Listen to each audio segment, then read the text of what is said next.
Hello. Thank you, Jim.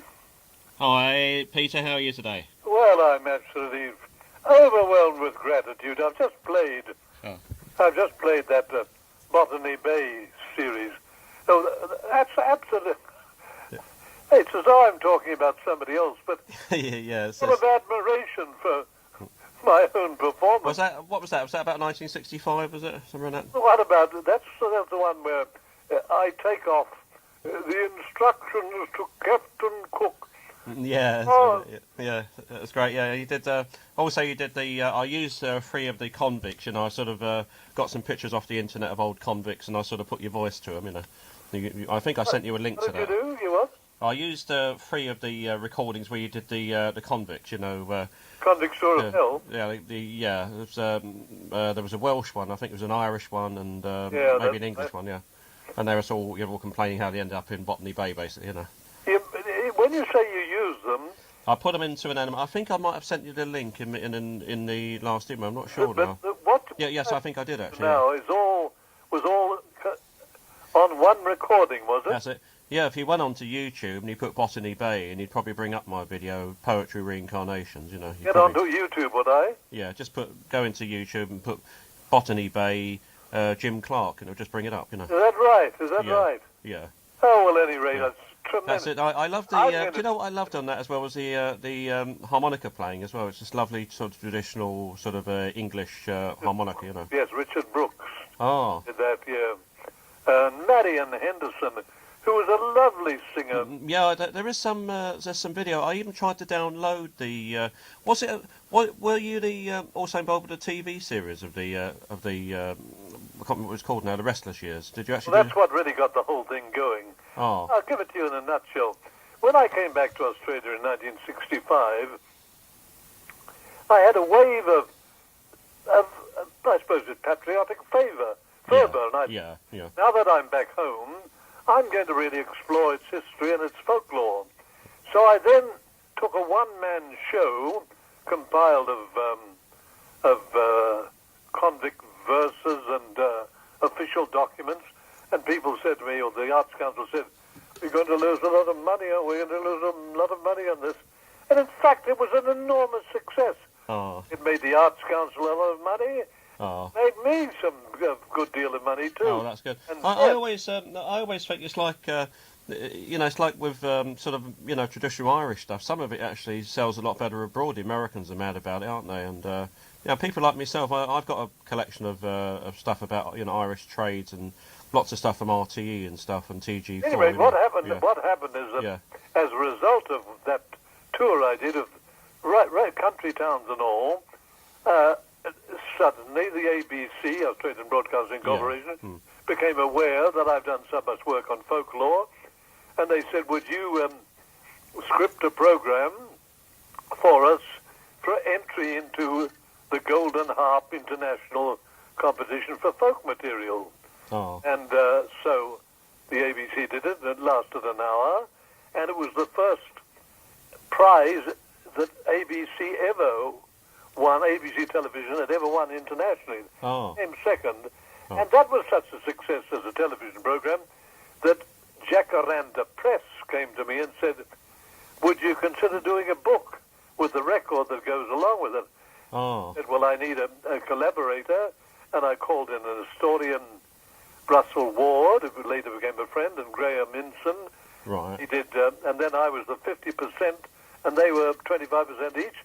And the book was a great success and went into 2 editions. That's the Restless Years. To see my poor old father as he stood at the bar, likewise my dear old mother, her old grey locks she tore, and in tearing of her old grey locks these words to me did say, O son, what hast thou done? Thou art bound for Botany Bay. At Newgate I was tried and cast. My guilt was plain and clear. Sentence of death on me was passed, but mercy my life did spare. For 14 years to New South Wales I was straightway to go. Thus justice did at last prevail and brought me very low. yeah. I'll tell you what excited me enormously, what you sent me this morning.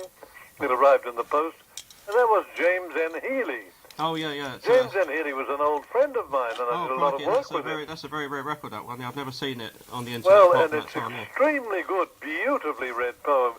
James first brought me down to Cork with a programme I was presenting with my wife at the Dublin Theatre Festival of 1964. And he became an old friend. Oh. And he was a very diverse man.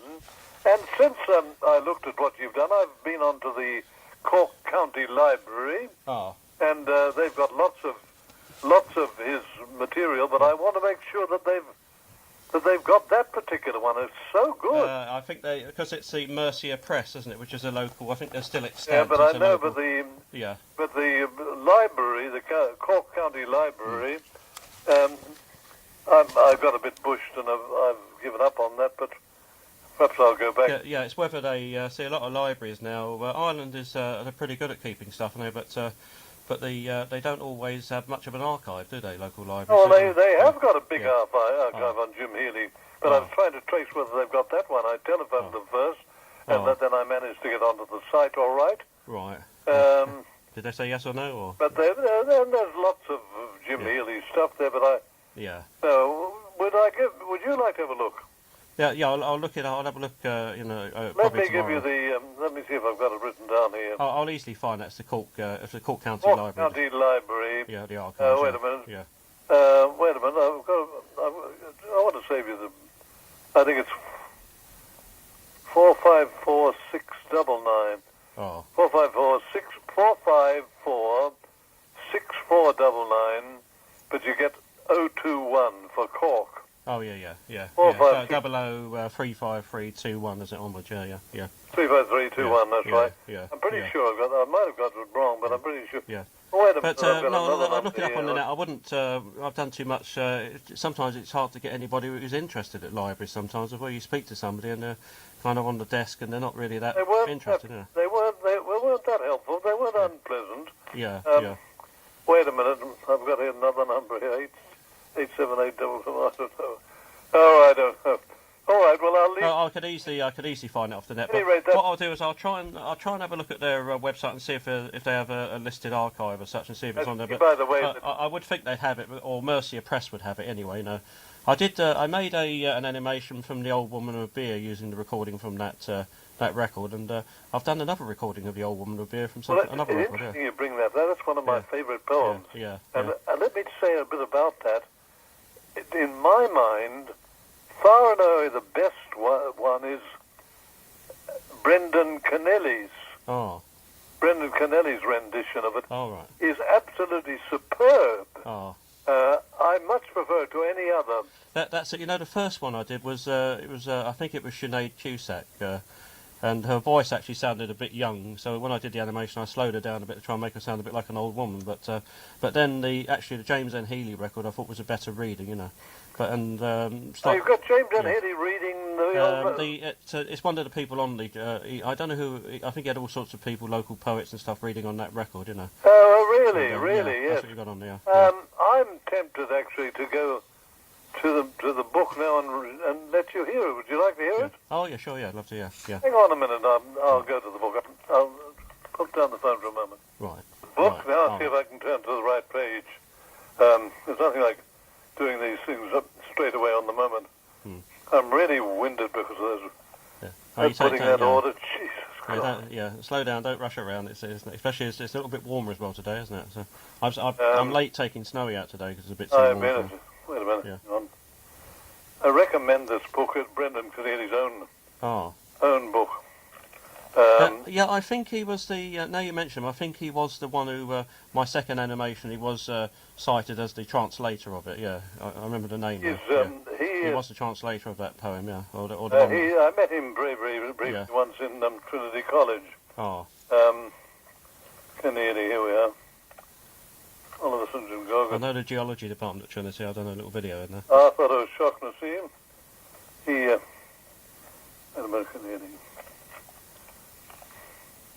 The seed. I'll turn to the. Hang on. I'll put this phone down for a minute.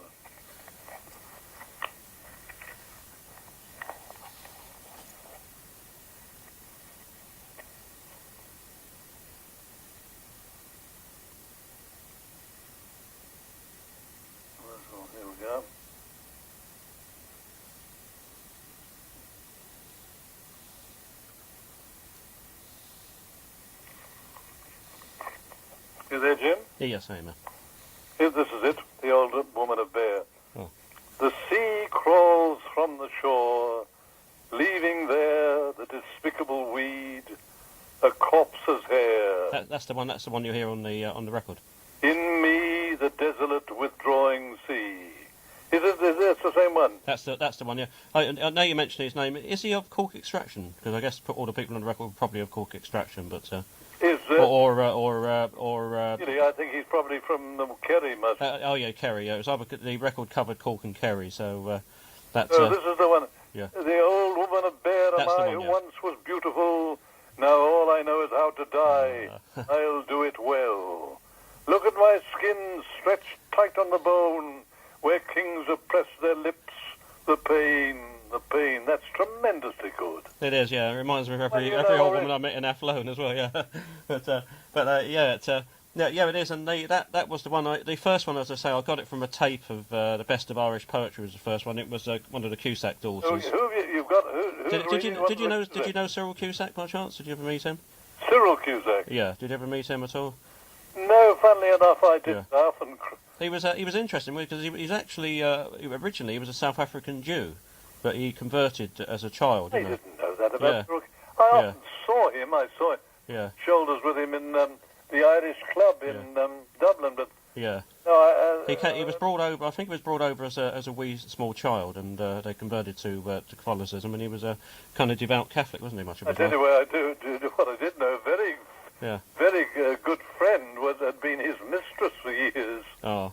And there was a terrible, almost fisticuffs when this young man she's married to now, Angus McAnally. Yeah. There was almost fisticuffs when at the Abbey Theatre. I think it was at the second theatre of the Abbey Theatre.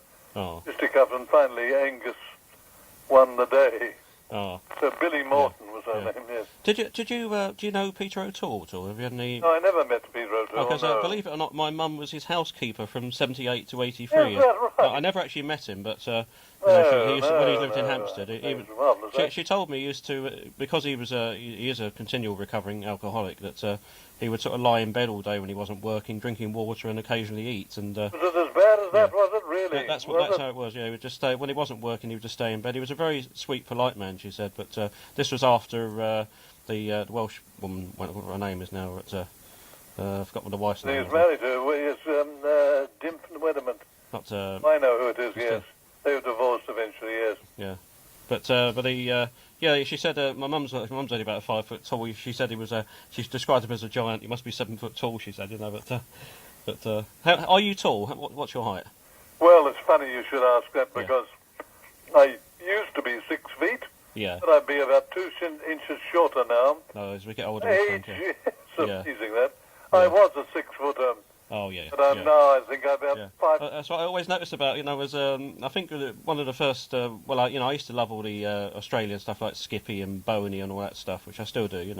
But whenever I met Australians, I was at school and stuff. We had teachers. They always seemed to be big strapping blokes, full of the joys of life and stuff. There's something about that sunshine over there that does it. Well, maybe. The first person I videoed was a chap called Robert Colby from Sydney, and he was a big blonde-eyed. Sort of strapping Australian guy. I remember walking back from Kentish Town Station with him, and you could just see that he's the sort of guy who could pull any go he wanted to. I'll tell you what you've got there, you might be interested in. I don't know whether you've looked at my website enough to know that I was the promoter of Barry Humphries, who would do no Edna Everage but for me. Did you know that? Oh no, I didn't know. No. Well, it's all on my website. Yeah. I've read a bit about your The thing is, I must admit, I just could never really stand the Edna Everage thing. I used to, when he sort of, I remember saying to my brother in the 80s, I said, he must know somebody at the BBC, I said, because he's on every 5 minutes, he's a world figure now, but anyway, he's a disloyal bastard. He wouldn't, I got the whole, as a promoter, I got the whole character off the ground. Wanted to get rid of the character altogether in 1957. Now he airbrushes me out of his I preferred the Les Patterson, but you can only take so much of it. I like Les Patterson. Yeah, I thought Les Patterson. But the same true. Do you know these other characters, Sandy Stone, That I don't remember that one. No, it's probably. Well, that one Yeah. I could send you. Yeah. Mm. I've got them. This is Yeah. a real vintage. Are you any good at it, enhancing the sound? I could have a go. But I've only got Well, sort I'm of. going to send it to I you. do it mostly through, like with your recording, the monkeys. I've added a little bit of crackle to it and a little tiny bit of reverb to it and stuff. Sandy Stone, which Yeah, is now a world famous character. Yeah. But I decided we were in doubt whether. What type of character was that? Because Les Patterson's a politician, is he? A seedy politician. Yeah, So. but now Sandy Stone is just a suburban man. Oh. And Barry used to ramble on as a private joke when we were at a cafe or somewhere. And I'd say, this is a bloody good character you've got there. What about developing it? So I took him out one night when I was going to record some of the Sentimental Bloke, as a matter of fact. Yeah. And I said to the chap who was recording it, look, what about letting Barry ad-lib some of this stuff into the microphone? And he was taken with it, and Barry went home and wrote a script. Oh. That's how it came into being. Oh. Why I'm going on about this is that now it's a world famous character now. Yeah. I mean, of course, everyone knows him. Yeah. During the performance, I was never sure if it had taken off outside the UK as such, but what I did, I recorded it. I recorded one performance, and most of the sound is pretty difficult to hear because the microphone wasn't. You get. But I will send to you. Yeah. Why? Because it's an historic recording. This. I'll see if I can get the this sound up. performance I recorded of Sandy Stone's reminiscences, and the audience reactions are terribly important. Yeah. If you can possibly enhance it. I'll try. What I can do is basically I can tweak it. What I do is I put it through a thing called Sony Vegas, which is a very good and not expensive bit of video software. It also does sound. Well, I'll send that to you later today. Yeah, that's it. Yeah, sure, I'll have a go at that. There's another actor I got in touch with recently. You know the Century of Poetry series I sent you on that disc? Yeah. Another guy called Paul R. Webster, who's also a veteran actor, and he does the voice of Gerard Manley Hopkins, Gerard Manley Hopkins actually came from Stratford, not far away from where I live here. Oh, really? Yeah, and he finished up in Dublin. Yeah. You know that. And I just love his poetry. At all. I mean, I think that he's one of the. I'm a big fan of his poetry. It's so different, as it's so intelligent, his poetry, but yes, the so passionate. Echo and the Leaden Echo. I like them. I love those. Yeah. Nothing is. And when you hear, if you listen to the Century of Poetry on, I think one of the late, probably about the 1890s one, you'll hear 1880s, you'll hear Paul R. Webster, and he does a lot of the voices on the series, and he does that man is the voice of Gerard Manley Hopkins. Who's done 30 or 40 years ago almost. This really, series, yes. Yeah. When will you ever peace, wild wood dove, something winged blind? Yeah. You're round me, roaming end, and under be my bow. That's I couldn't even, I can do some poetry, but that I just wouldn't even try to tackle that because it's just too. It's got all that sort of rolling noun thing, isn't it? Going rhythm. On, it's quite. Yeah. When will you ever peace? Well, one of my favourite poems is. I'd like to record it for you, as a matter of fact. Margaret, are you grieving over Golden Grove and leaving leaves like the things of man? You, with your something care for you. As the heart grows older, it will come to such sights colder by and by. No spare. It's a child looking at autumn leaves coming down and things. I'd love you to do, to record some poems that you like. Yeats is "When We Are Old" would be a nice one. When You Are Old, that'd be nice. I bet you could do a lovely version of that. When You're Old. Yeah. Oh, I think I've got that on my. Yeah. I've got lots of versions. My It'd be nice. website. I've 3/4 of an hour of Yeats on my. The thing is, I'm going to have eventually. The thing is, because I can't download it, I can't kind of flick through it, So I'm going to have a good listen through it eventually. I need to get it onto a disc. Usually, what I do is I listen to stuff at night when I'm lying in bed. I've been listening to, and it gives me ideas for animations. You and me now, we're so excited. Yeah. I'm so excited with such a trove of riches. You could, if you was able to get me an MP3, or if you want to put it on, if you want to go send me that memory stick and put it onto there, I could send me the Yeats on. That's the best idea. Yeah. It's the best idea. Yeah. That's what I'll do. Yeah. Did you do the long-legged fly in your? About. I've got now access and I've transferred it, the CD of with the what do you call it? The first one with me reading. Cook was the captain of the Admiralty, etc. Oh yeah. And Yeah. finished. I'm delighted to have that. But the next few, there's something wrong. It hasn't transmitted properly or something. Yeah. Oh right. Yeah. Because I checked the first disc, and afterwards I was so eager to pack them up, I just couldn't. I didn't check the other ones. Yeah. Ian Henderson singing, "You lads and lasses all attend to me." Oh, that's a video. That's what they call an FLV from YouTube. You can watch it on YouTube. Just with John Curry. It's a special sort of internet. The Wild Colonial Boy. That's one of the new. Oh, is it? Oh, is that from? Is it from the Botany Bay album or one of the other albums? Or? Yeah. Oh, it's not it's not the YouTube download. There are 4 of them listed, and there are only 2 I can get onto. I think I can get that one. Yeah. There are 2 others nominated there, and I can't get them. Oh, what was the album of that one? Is it Old Botany Bay or? Yes, that's right. I think. Oh.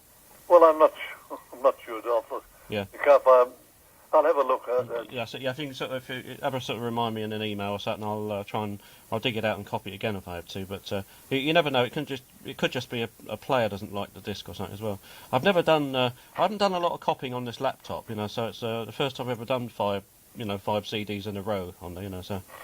Then luckily, when the weather gets hot, it's very bad for CD burners, and luckily it hasn't been too warm. So. Is that right? Yes, is that right? But it's a very bad time for copying stuff on CD when. Yeah. Well, look, I'm going to do now. I'll send you the Sandy Stone one, here and now. Right. Oh, that'd be great. Yeah. I'll as I say, that Paul R. Webster was going to send me a play. Was going to send me a play on the disc, and he's asked me to sort of try and boost the sound up on it. So I'll have a go at that as well. Yeah. But as I say, I haven't got any very fancy software. I'll send you both the text of the Sandy Stone, the written text, and the recorded sound as well. Just because you can check whether you think.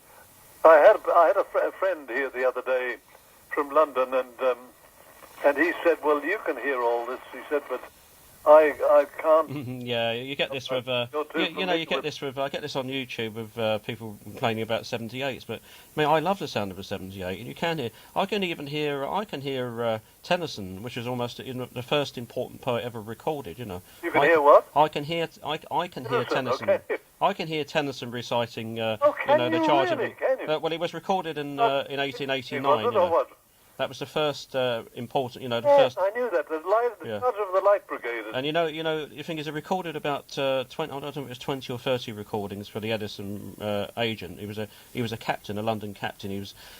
Edison wanted to record British people because they was out of copyright in America. Can you remember? I think I've heard a bit of this. What poem does he recite? The Charge of the Light Brigade. Yeah, he does, and Maud as well. He does. I've got all of them. I've even got the. I came up amazingly some time ago with the. The Garden Maud, have you really? With even the. It's a 7-inch EP that the Tennyson Society had issued. I've never seen it since. It just turned up and nobody even bid for it. It was only me. It's incredible. So I've got. I've got all those. I've got the whole collection of Tennyson recordings. The trouble is, he did about 20, but his great-great-grandson left them in the house, the big house, near to a radiator, and that's why there's only fragments of them. They deteriorated. But surely you should do something about issuing that commercially. Yeah. Oh, well, that would be obviously the Tennyson Society. There are relatives of Tennyson still around as well, so there'll be all sorts of issues with that, Now, the thing is with me, You wouldn't have copyright, no? Well, it's difficult, but it's amazing what comes up, especially on the YouTube thing. There's an automatic. These days, there's digital. They can tell from the sound of something whether it's reckoned to be in copyright, and even things like She Moved Through the Fair, Spancel Hill. On my acoustic site, the Hollowhand Sisters, I get copyright notices coming up for things like that, that were written by an emigré to Ireland 150 years ago, So. But for instance, Yeats passed out of copyright a few That's years right. ago, He's out of copyright. But sound recordings are not the same, though. They're not within the 70. The written copyright 70 years after the person passing, but the author passing. But sound copyright is different. It works differently. So, and it can be renewed and stuff. If somebody at the Tennyson Society, somebody had renewed the sound recording copyright or something, there would be issues about it anyway. They'd have some sort of British Library would claim they own it or something. It's been. Now look, I'm going to go out. So I'm going to send this to you, and then going to go out into the fresh air. Yeah, I'm going to take Snowy out in a minute. It's still a little bit warm for you. Yet, and I must go and have a get a bit fresh air. Did you have a look at the monkeys video? I've done monkeys for you already. I'm glad you liked the monkeys. Yeah, oh, it was great. It was really great. And used me to it. I didn't know the poem. Yeah, that's really about 10 years ago I was walking through Athlone. There's a pet shop in the middle of Athlone, and what did they have in the middle of it? 2 little monkeys. The poem came straight to mind, and I thought, this is so wrong. They've got these poor little creatures, in the pet shop window. But because where I grew up around Camden, there was the oldest pet shop in Europe, Palmer's Pet Shop, which had all sorts of creatures in it at one time, and they had lots. I used to live around. When I first came to London, I lived in Camden. Oh. Camden Town, yes. I'll go now, Jim. Go on, you go and have a walk and have a rest. I'll send that, but I'll send it first. Yeah, and then I'll go and take a walk. Great. I'll try and give you a call tomorrow. I've got to pop down to see my mum. My mum's in a dementia ward at Myland at the moment. Is she really? How old is she? She's 79, getting on for 80 in December. I'm glad that hasn't come to me yet. Yeah. Well, she's lived. The thing is with Mum, she's she's drank and smoked more than anyone ought to have done in their life. So she's a medical miracle, really. But unfortunately, the brain is finally hit rock bottom. Yeah, well, I'm glad you're caring for her. Yeah.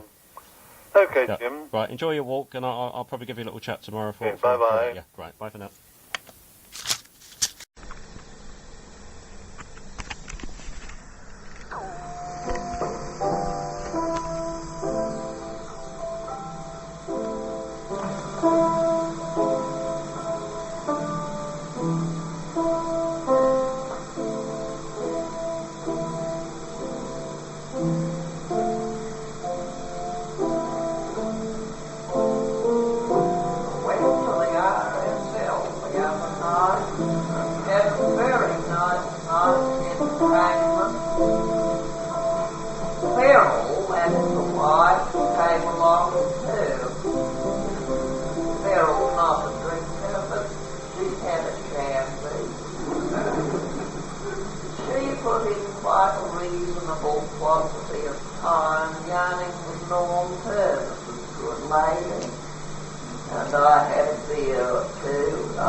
Tuesday was the tennis club for Pixie and I.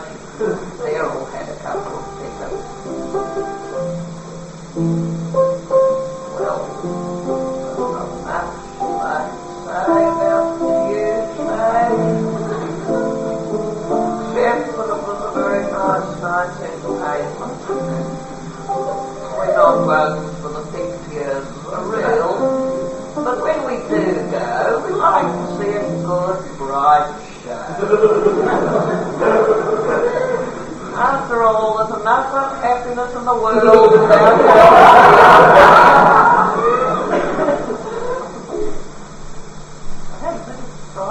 parking the vehicle. You know, it's like at that intersection up near Pacific. However, I found a good passing in the long run, and just about beginning to think we might be late for the newsreel. The newsreel had a few very informative shots of some of the poorer type of Italian housing condition on the continent. And as they, Beryl and I realised just how fortunate we were to have the comfort of our own home and all the amenities round the home that make life easier for the women's folk and the men's folk generally.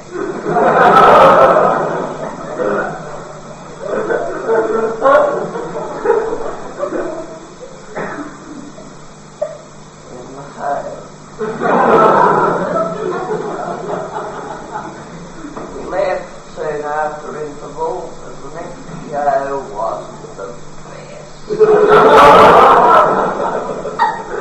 And I was feeling a bit on the tired side.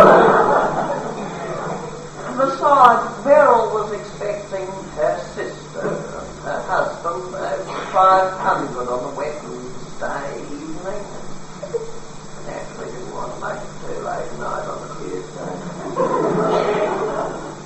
Well, we would have got back to the Liberty Crescent about 11 or 12 past. And Beryl and I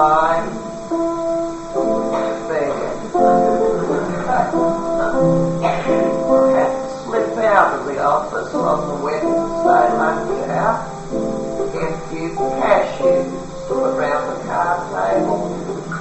Beryl was running up a batch of sponge fingers with a passion fruit icing. No doubt about it. Beryl making lovely sponge fingers. Well, the card night went off very nicely indeed, except that Beryl's sister Edna got a bit excited during 500 and knocked over a cup of tea and a curried egg sandwich on the new carpet. She was very apologetic. And I said to Beryl later, I'm sorry, won't buy the new wall floor.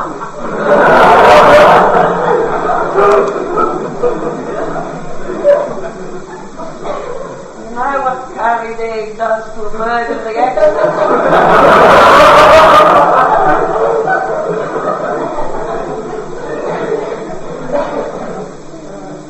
By and large, though, all things considered, taking everything into account,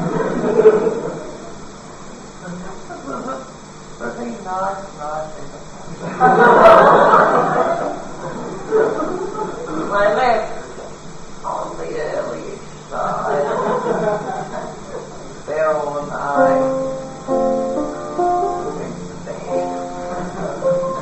The first day was pretty quiet in the office, and I was just glad because I've been feeling a bit of a cough case.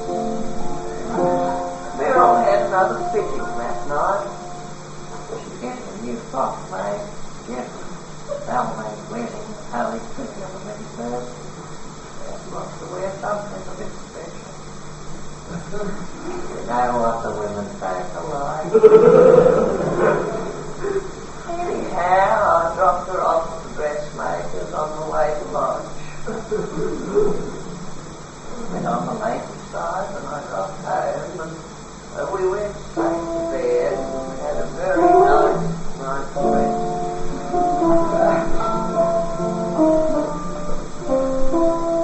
Always glad when Friday comes. Beryl and I usually have a nice, quiet evening in the home. The only chance I get with the little while. Is there a good story on Friday evening? Or else an educational quiz. Beryl had been down to the town hall library and got herself a good Neville shoot.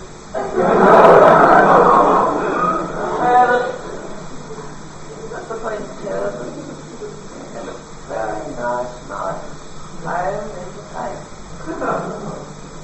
We had a run at late night. We were both feeling a couple of cocktails. So around about 10, I filled the hottie.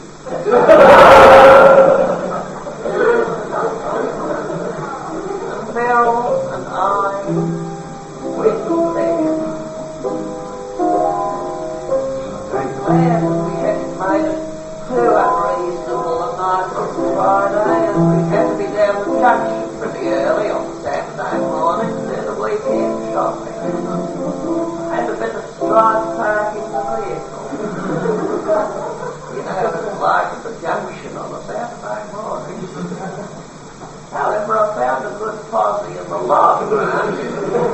Just when I was beginning to think we might miss the blessed butcher. I had a few minutes worry, though. I lost Beryl and the Foodorama.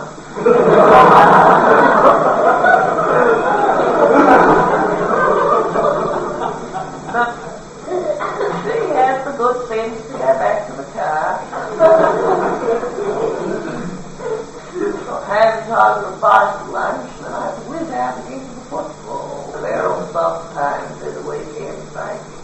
Had the usual trouble parking the vehicle. You know what it's like at the MCG on a Saturday Harbour. However, I found a good posse in the long run. Just when I was beginning to think I might be late for the bout.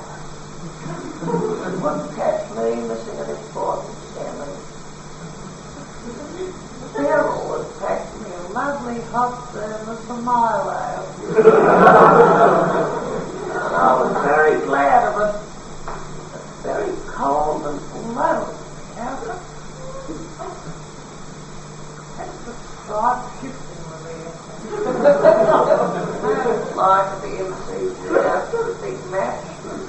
Holden Utilities, there right in front of me. However, I got down in the long run. Just when I was beginning to think Beryl would have to wait tea. And by the time I got home, it was that bloke, the Herald, was all over the front lawn.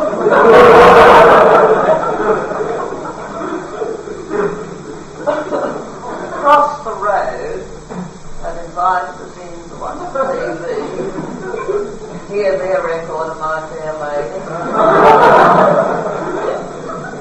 But I had a very nice afternoon's entertainment. Beryl wasn't that keen.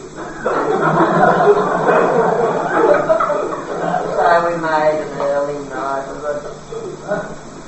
Went to bed.